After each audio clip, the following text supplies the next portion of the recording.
경상남도 통영 쪽빛 바다가 내려다 보이는 항구 마을.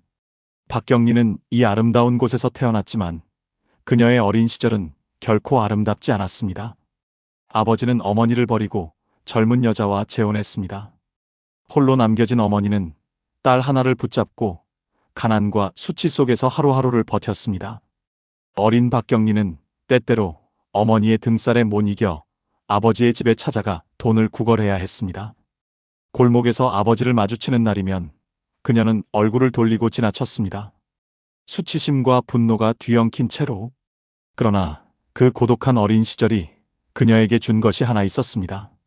세상 어디에도 기댈 곳이 없을 때 인간이 얼마나 깊어질 수 있는지를 온몸으로 체득하는 시간이었습니다. 훗날 그녀는 말했습니다. 고독이 나를 키웠습니다. 1950년 한국 전쟁이 터졌습니다. 남편 김행도는 좌익 혐의로 서대문 형무소에 끌려갔습니다. 박경리는 딸 김영주와 어린 아들 김상훈을 품에 안은 채 남편을 기다렸습니다. 하루가 지나고 한 달이 지나고 계절이 바뀌었습니다. 남편은 끝내 돌아오지 않았습니다. 수감 중 사망했다는 소식이 납북되었다는 소문이 바람처럼 떠돌았지만 그것조차 확인할 길이 없었습니다. 24살 젊은 과부, 두 아이를 데리고 세상에 홀로 남겨진 것입니다. 세상은 그녀를 손가락질했습니다. 시가에서도 친정에서도 설 자리가 없었습니다. 그러나 그녀는 무너지지 않았습니다. 아이들의 눈을 바라보며 이를 악물었습니다. 살아야 한다. 반드시 살아야 한다. 남편을 잃은 박경리가 발견한 유일한 탈출구는 글이었습니다. 쓰지 않으면 살 수 없었습니다. 생계를 위해 닥치는 대로 일하면서도 밤이 되면 원고지 앞에 앉았습니다. 그 원고가 소설가 김동리의 눈에 띄었습니다. 김동리는 그녀의 작품을 다듬어 문예지에 추천했고 본명 박금희 대신 박경리라는 필명을 직접 지어주었습니다. 1955년 단편 계산이 현대문학에 실리며 박경리라는 이름이 세상에 첫 발을 내디뎠습니다. 등단의 기쁨도 잠시였습니다. 이듬해인 1956년 12월 25일 크리스마스 날, 만 8살 초등학생이던 아들 김상훈이 불의의 사고로 세상을 떠났습니다. 딸과 아들을 키우며 간신히 버텨온 그녀에게 하늘은 또 한 번 가장 잔인한 방식으로 칼날을 들이밀었습니다. 온 세상이 기쁨으로 들뜬 크리스마스 날, 박경리는 아들을 잃었습니다. 사람들은 이번에야말로 그녀가 완전히 무너질 것이라고 생각했습니다. 남편을 잃고 이제 아들까지. 그것도 이제 막 작가로 첫 발을 뗀 바로 그 순간에. 그러나 박경리는 쓰러지지 않았습니다. 아니, 정확히 말하면 쓰러지는 대신 썼습니다. 그녀는 훗날 이렇게 고백했습니다. 글을 쓰지 않았다면 나는 미쳐버렸을 것이다. 아들을 잃은 슬픔은 그녀를 지필로 더욱 깊이 밀어넣었습니다. 고통이 글이 되고 글이 다시 살아갈 이유가 되는 순환. 그것이 박경리가 세상과 싸우는 방식이었습니다. 붓을 놓는 것은 무너지는 것이었습니다. 그녀는 무너지지 않기로 했습니다. 호러미와 딸 둘이서 버티는 서울 생활은 가혹했습니다. 번역 일을 맡고 신문사에 다니고 원고료 몇 푼을 받아 연탄을 샀습니다. 겨울에는 추위를 버티며 밤새 원고를 썼고 봄이 되면 딸의 학비를 걱정했습니다. 끼니를 거르는 날이 허다했지만 그녀는 딸 앞에서 단 한 번도 배고프다는 말을 하지 않았습니다. 그러나 가난은 그녀의 눈을 빼앗아 가지 못했습니다. 시장 골목을 걸을 때도 버스에 몸을 실을 때도 그녀의 눈은 사람들을 관찰했습니다. 살아남기 위해 몸부림치는 인간들의 표정, 숨겨진 슬픔과 질긴 생명력. 훗날 700여 명의 인물이 살아 숨쉬는 대하소설을 만들어낼 눈이 그 가난한 시절에 조용히 벼려지고 있었습니다. 1960년대 중반, 박경리는 한 수필에 이렇게 썼습니다. 나는 이제부터 써야 할 작품이 있다. 그리고 수년간의 준비 끝에 1969년 그녀는 첫 문장을 써내려가기 시작했습니다. 배경은 경남 하동 평사리의 드넓은 들판. 제목은 단 2글자 토지. 조선 말기부터 일제강점기를 거쳐 해방에 이르는 거의 한 세기의 역사와 700여 명의 인물을 담아낼 대하소설의 첫 페이지였습니다. 주변의 반응은 싸늘했습니다. 여자 혼자 그런 방대한 작업이 가능하겠냐는 것이었습니다. 박경리는 그 모든 의심을 조용히 등 뒤로 밀어냈습니다. 할 수 있느냐 없느냐가 중요한 게 아니다. 써야만 하는 것이기에 쓴다. 원고지 위에 첫 문장이 내려앉는 순간 26년의 대장정이 시작되었습니다. 1973년 딸 김영주가 저항시인 김지아와 결혼했습니다. 박경리는 사위에게 물었습니다. 각오할 수 있겠소? 고생이 심할 텐데. 사위는 대답했습니다. 그만한 각오가 없을까 봐서요. 그 대답이 예언이 되었습니다. 결혼 이듬해인 1974년 김지아는 민청학년 사건으로 체포되어 사형 선고를 받았습니다. 토지를 집필하던 박경리의 손이 잠시 멈췄습니다. 딸은 갓 태어난 아기를 안고 사위의 옥바라지를 해야 했습니다. 세상은 다시 한번 그녀의 가장 가까운 곳을 겨냥했습니다. 하지만 박경리는 책상 앞에서 일어나지 않았습니다. 사형 선고를 받은 사위를 가슴에 품은 채로 평사리 들판의 이야기를 계속 써내려갔습니다. 1975년 2월의 차디찬 밤, 박경리는 생후 10개월 된 손자를 등에 업고 교도소 앞에 택시를 대절해 서 있었습니다. 사위 김지아가 형집행정지로 풀려나는 날이었습니다. 사형에서 무기징역으로, 무기징역에서 마침내 석방으로 그 기나긴 기다림이 끝나는 날이었습니다.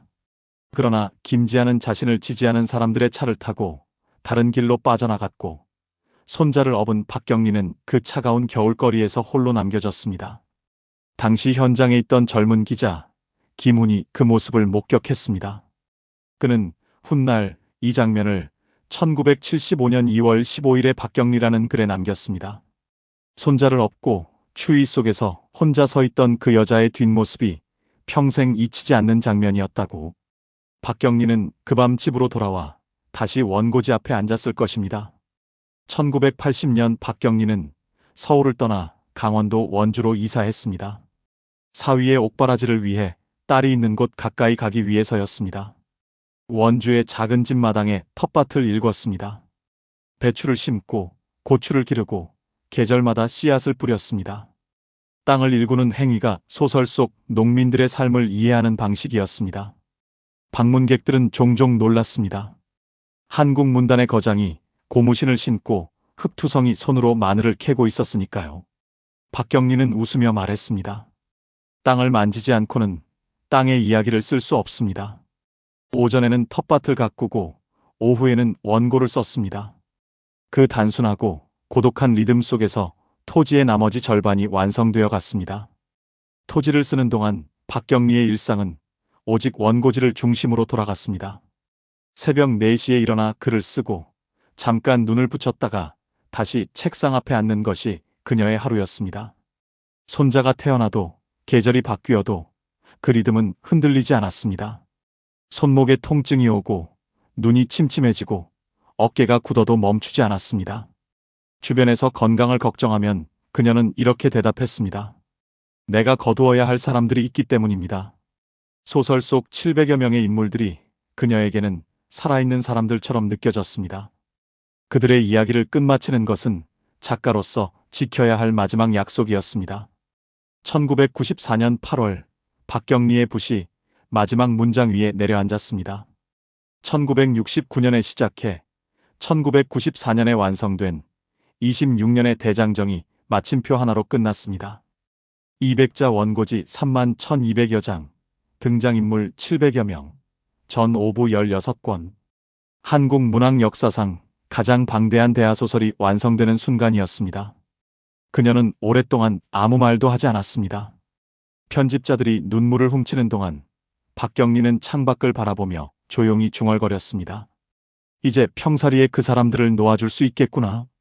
26년 동안 함께 살았던 수백 명의 인물들과 마지막 작별을 하는 순간이었습니다. 그해 하반기 한국 문단 전체가 이 사건 하나로 들끓었습니다. 토지의 완가는 한국 사회를 뒤흔들었습니다. 문학상들이 쏟아졌고 전국의 독자들이 그 방대한 이야기 속으로 빠져들었습니다. TV 드라마로 제작되고 영어, 프랑스어, 일본어 등 여러 언어로 번역되어 세계에 소개되었습니다. 통영의 가난한 골목에서 자란 소녀가 이제 한국 문학의 가장 높은 봉우리에 서 있었습니다. 그러나 그녀의 반응은 언제나 담담했습니다. 칭찬이 두렵습니다. 칭찬을 받는 순간 나는 이미 어제의 사람이 되어버리기 때문입니다. 그녀는 상을 받는 자리에서도 텃밭이 그리웠고 조명 아래에서도 원주의 고요함이 그리웠습니다. 그것이 박경리라는 사람이었습니다. 1996년 박경리는 토지문화재단을 설립했습니다.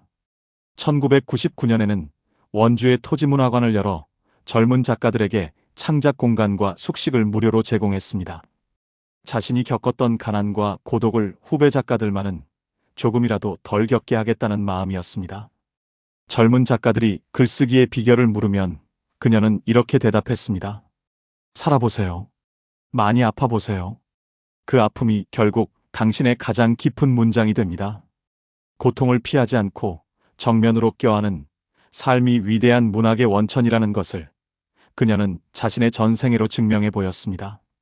그리고 이제 그 지혜를 다음 세대에게 건네고 있었습니다. 2008년 4월 병세가 악화된 박경리는 서울 아산병원으로 이송되었습니다.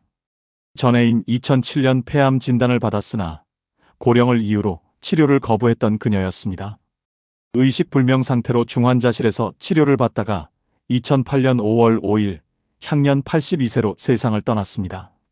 26년 동안 붓을 놓지 않았던 여자의 생이 그렇게 마무리되었습니다. 부고를 들은 독자들은 전국에서 토지를 꺼내 들었습니다. 수십 년 전에 쓰인 문장들이 여전히 살아서 사람들의 가슴을 두드리고 있었습니다.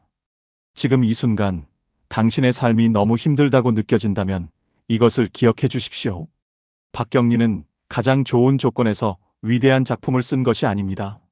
아버지에게 버려진 어머니를 곁에서 보며 자랐고 전쟁이 남편을 앗아갔고 크리스마스 날 8살 아들을 잃었고 사위의 사형 선고를 품에 안고도 매일 새벽 4시에 일어나 원고지 앞에 앉았습니다. 폐허는 끝이 아닙니다. 폐허야말로 가장 깊은 뿌리를 내리기에 가장 좋은 토양입니다. 그녀의 삶이 우리에게 건네는 말은 단 하나입니다. 버티십시오. 오늘 하루를 버티는 것이 쌓이면 결국 3만 장이 됩니다. 지금 당신이 겪고 있는 그 고독과 상실과 정체감, 그것은 당신이 틀렸기 때문이 아닙니다. 가장 깊은 이야기를 써내려갈 준비를 하고 있는 것입니다. 늦게 피는 꽃이 가장 아름답습니다. 당신의 위대한 인생 이막을 응원합니다. 지금까지 위대한 늦각이었습니다.